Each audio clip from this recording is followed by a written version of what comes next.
Red Bull is in serious trouble as they brought the wrong parts to Las Vegas. McLaren's long-run pace is weak as tire trick is to blame, and BOTTAS to MERC looks likely. Do consider subscribing. Let's get into the latest F1 news. Max Verstappen, a prominent figure in Formula One racing, has recently been advised by a former F1 driver to stop his complaints, which some have described as whining, regarding the scheduling of the Las Vegas Grand Prix. This advice comes after Verstappen voiced his concerns about the timing and logistics surrounding this race, particularly since it follows a demanding stretch of races and a lengthy break. Verstappen enjoyed a well-deserved 3-week pause following his impressive and significant victory in Brazil, a win that has potential implications for his championship title aspirations. However, the 2024 F1 season has kicked back into gear with the Las Vegas Grand Prix, which marks the beginning of a challenging triple header. This trio of races will carry the season to its conclusion, with the schedule also including a stop in Qatar before finally finishing up in Abu Dhabi. One of the main issues that Verstappen highlighted is the long flight to Qatar, which not only takes considerable time, but also leads to an 11-hour time difference that affects the driver's body clocks and overall health. In an interview with MotorsportTotal.com, Verstappen expressed his feelings about the potential impact of such travel on the well-being of all the drivers involved in the series. He stated, "The problem for me is mainly the time difference between Vegas and Qatar." Verstappen went on to suggest that if the F1 calendar is going to include these demanding triple-header weekends, it would be more beneficial for the drivers if the races were scheduled closer together. He feels that this would make the whole experience more manageable. Verstappen continued to explain that by the end of the racing season, fatigue often sets in for the drivers, making it easier for them to fall ill. He noted that the long-distance flight does not aid in maintaining good health during this taxing period, which can lead to issues like catching a cold or flu. Despite Verstappen's concerns, his comments did not resonate with sympathy from former Caterham F1 driver Guido van der Garde. In a segment on the race show, van der Garde dismissed Verstappen's complaints, saying, "It doesn't matter. If you're immediately world champion, you're not interested. You're going to sleep for 18 hours on the plane." He suggested that Verstappen was merely complaining for the sake of it, and pointed out that the excitement of racing in Las Vegas should outweigh any discomfort from travel. Van der Garde argued that the real struggle lies with the mechanics who endure the brunt of the long hours and challenging conditions throughout the race weekend, often finishing with exhaustion etched on their faces. As the Las Vegas GP approaches, Verstappen heads into the race with a commanding 62-point lead over Lando Norris in the Drivers' Championship standings. He understands the stakes quite well. If he maintains a lead of 60 points or more after the final results from the Las Vegas GP, he will secure his title as a 4-time world champion. Although he is in an advantageous position to reach this significant milestone in his career, Verstappen remains cautious and is not allowing himself to feel too comfortable just yet. When asked by members of the press, including those from PlanetF1.com, about his confidence level in securing the championship in Las Vegas, Verstappen revealed that it is hard to predict. He mentioned, "At the moment, it's difficult to tell, because if you look at the last few races in the dry, we didn't have the pace." Although they recently celebrated victory in the rainy conditions of Brazil, Verstappen reminded everyone that this does not guarantee that every challenge ahead will be smooth sailing. "So it's not that because we won in the rain in Brazil suddenly everything is fixed and everything is looking great," he said. He acknowledged that while winning in Brazil has placed him in a strong position in the championship, he must remain realistic about the teams they are up against, stating, "We're still not the quickest, but yeah, I hope that we can be competitive here."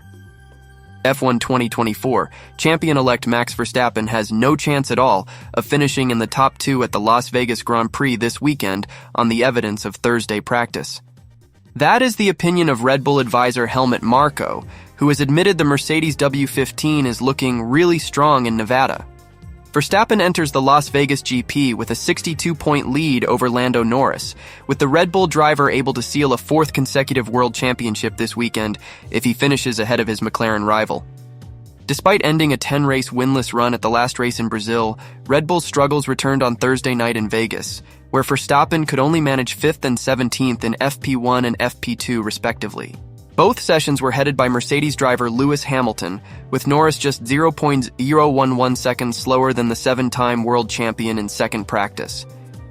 It emerged after the session that Red Bull are losing up as much as 6/10 to their competitors on the straights in Vegas, with the RB20's rear wing too draggy and the team lacking an alternative this weekend. Verstappen went on to reveal that Red Bull have struggled a lot with making the tires work over one lap, especially on Thursday, claiming it is like driving on ice at the moment. Marco has almost written off any hope of Verstappen sealing the F1 2024 title with a win in Vegas based on the form in practice. He told Austrian outlet ORF, "With our performance today, we have no chance at all of second place, let alone first place." Despite closing in on the driver's title, Red Bull are likely to suffer defeat in the Constructors' Championship race, with the Milton Keynes-based team currently third, 49 points adrift of McLaren, with Verstappen's teammate Sergio Perez without a podium finish since April.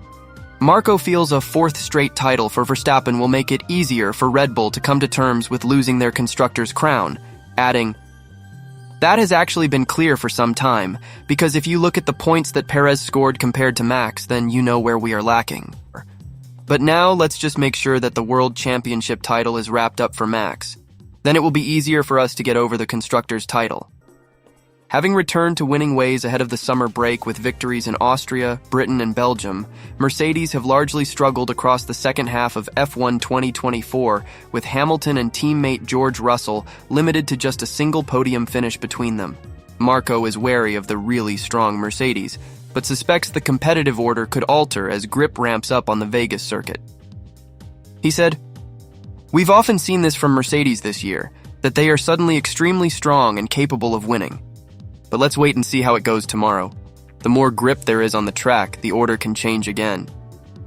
Toto Wolff, the Mercedes team boss, agreed that track evolution could prove to be the W15's undoing this weekend, given the car's trend of performing in low grip and cold conditions in F1 2024. Yet he is hopeful that the car can remain in the hunt for victory, telling media including PlanetF1.com. "I think we are dirty track champions. FP1 is always great, and then the moment the grip kicks in, we've seen that the performances deteriorate. Having said that, I think the gap was pretty big. It's the biggest that we've seen so far in FP1, so we've got to spray some dust for all the sessions tomorrow, in qualifying or something. But I don't believe this kind of advantage to the other teams is going to last. I would very much hope that we're not falling behind like we did in the past on some of the tracks, but remain competitive, fight in the front." He later added, "It was a pretty good start, but I don't want to think too much of it. We've been quick in some of the early sessions during the weekends when there is not a lot of grip, so if we can continue to be among the front runners tomorrow, that would be great. It suits our car better, the cold. Spa was cold and Silverstone was cold. But it's not entirely high speed here, but there are a few traction-limited slow corners. This will be key for us to manage that." General Motors may soon secure a spot in Formula One, potentially within just a few weeks, following a successful agreement with Formula One management, as reported by PlanetF1.com.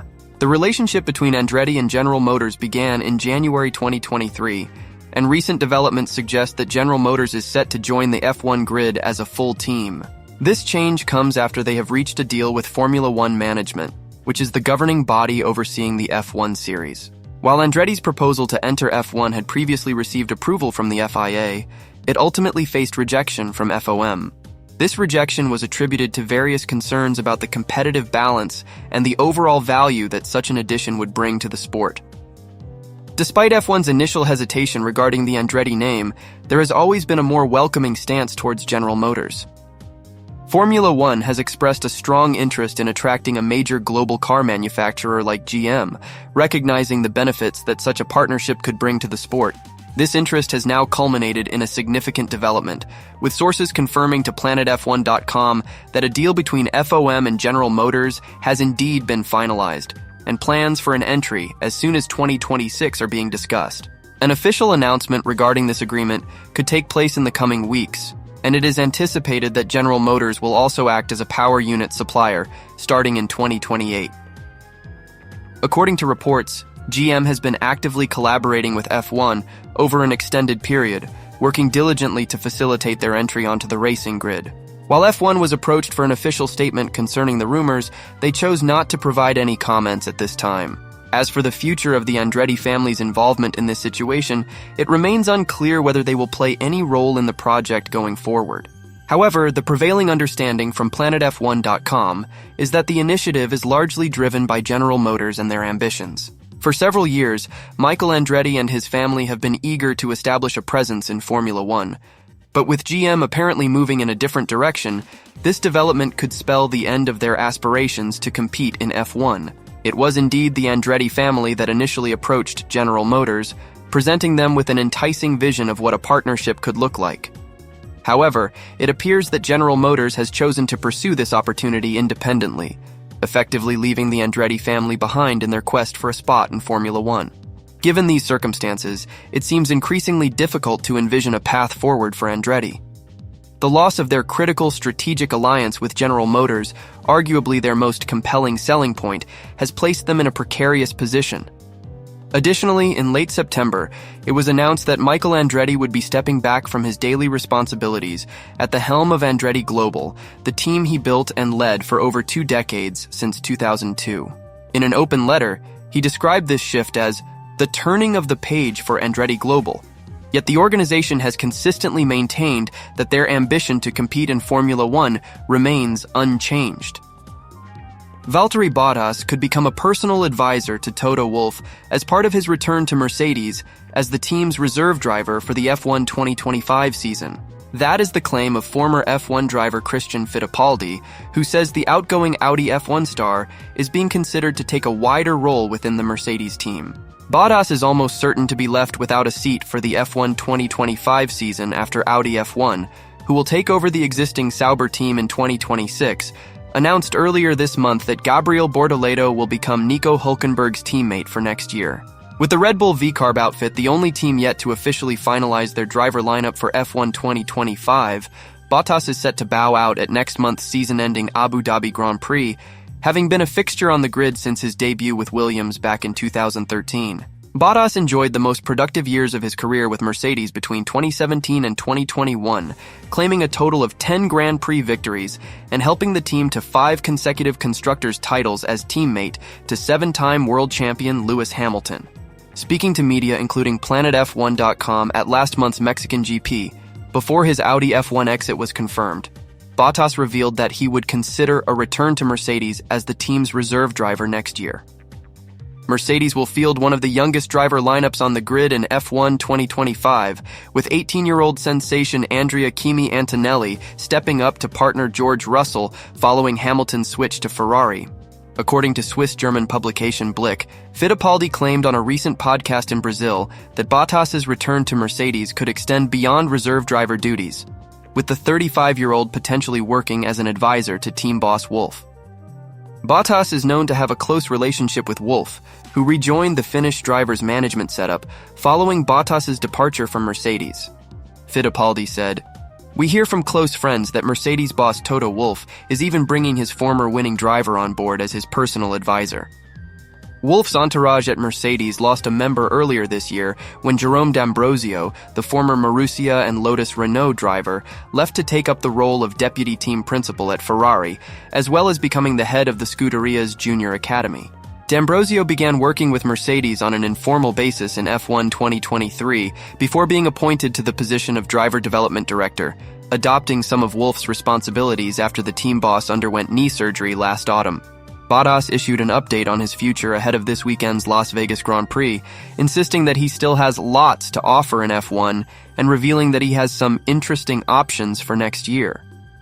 He told media, including PlanetF1.com, "The way my active F1 driving career ended for now, it wasn't the best way that you can't really decide yourself. I feel like still, I have lots to give for the sport and I still love it. I love the racing against the best drivers in the world, in the best cars in the world. That's what I love, so I'm just trying to figure out now what is the next move. I don't really have that much more to add. I'm taking it day by day. There's some interesting stuff on the table and then we'll see." With Audi F1's decision to sign Bortoleto coming so late in the year, Bottas has ruled out a move to IndyCar or the World Endurance Championship for next season, confirming that his priority is to regain a Grand Prix seat for F1 2026. He added, "For me at the moment, I feel like jumping into a new category comes quite quick. We're almost in December, so I think that would be more realistic if I didn't find a seat in F1 during 25 or for 26, then probably it would be a consideration from 26. It's all these things that I need to try and plan, but the picture is starting to form in my head. What is the ideal situation? Bottas's current teammate has also been linked with a move to a reserve role with Ferrari for F1 2025, as the Chinese driver aims to secure a place in the paddock. Zhou confirmed in Las Vegas that he is in talks with Ferrari, with other options also on the table. He told media, including PlanetF1.com, "Everybody would love to be driving in red, especially for the race seat. For the reserve role, they show some interest, so we are discussing it. There's other options as well, so there's no one team or the other I would prefer to join. I just want to making sure I'm in a team that have a good or competitive car that I can continue to learn for myself from a driver's and team perspective. And also a team trying to get me out there, doing some testing and taking the reserve role to work on the development as well." Lando Norris expressed his frustrations regarding a significant issue with front tire graining during the Las Vegas Grand Prix weekend. His concerns came after helmet Marco, a senior advisor for the Red Bull team, noted in a comment that it seemed very strange that McLaren was experiencing this particular problem with their tires. Marco's remarks were made in the context of ongoing discussions within the Formula One community about suspicions raised by Red Bull. They believed that some teams, including McLaren, might have been adding water to their tires through the valves to help cool them down. However, investigations conducted by the FIA, which is the governing body overseeing the sport, did not find any evidence supporting these claims. During the recent Brazilian Grand Prix weekend, Max Verstappen of Red Bull had an astounding performance, racing from 17th position to clinch the victory. This success effectively dashed Norris's hopes for the championship, making the context of the comments from Marco even more interesting. Pirelli's head of motorsport, Mario Isola, stated clearly that there was no proof to support the rumors about teams adding water to their Pirelli tires, and this sentiment was echoed by the FIA after their own thorough checks. Despite this lack of evidence, it seems that Helmut Marko remains skeptical, especially after observing the events in Brazil. Meanwhile, Lando Norris voiced his frustrations regarding the front tire graining problems he encountered during his practice sessions for the Las Vegas Grand Prix, even though the track temperatures were relatively low. Marko, when discussing Norris's performance, remarked on how impressive it was that Norris had been able to drive so quickly leading up to Brazil, particularly towards the end of that race. He acknowledged how Red Bull's tires were reaching their limits, leaving them with no chance of victory. Marko pointed out an intriguing turn of events during the sprint race in Sao Paulo, where they suddenly found themselves faster than both McLaren and Ferrari towards the race's conclusion, even with no adjustments made to their own car setup. He noted that McLaren was having trouble with high tire wear, which he found to be very unusual. In contrast, Lando Norris admitted to having a very challenging time with tire management, specifically the long run pace, which he described as shocking during his practice sessions in Las Vegas, despite having finished in second place and being 2 seconds quicker than Verstappen. He commented on the performance of the car under different fuel loads, stating that while the car handled well with low fuel, the performance with high fuel left much to be desired. Norris mentioned that there were still plenty of aspects to investigate further, expressing his difficulty with the front graining issues, indicating a personal struggle with this aspect of driving. He reflected on his overall experience thus far, and shared that the car has not been performing optimally on the Las Vegas Strip circuit. Norris characterized the circuit as very difficult to navigate due to significantly low grip levels. He even remarked, somewhat jokingly, that he felt he could drive a regular road car faster than he could currently manage in his F1 car. In order to maintain even a slight chance at the championship title, Norris understands that he must outscore Verstappen by at least 3 points during the Las Vegas race. This requirement adds another layer of pressure, as he aims to tackle the obstacles posed not just by the circuit itself, but also by the performance issues that have plagued his team during this pivotal part of the season. That's it for this video. I'll see you in the next one.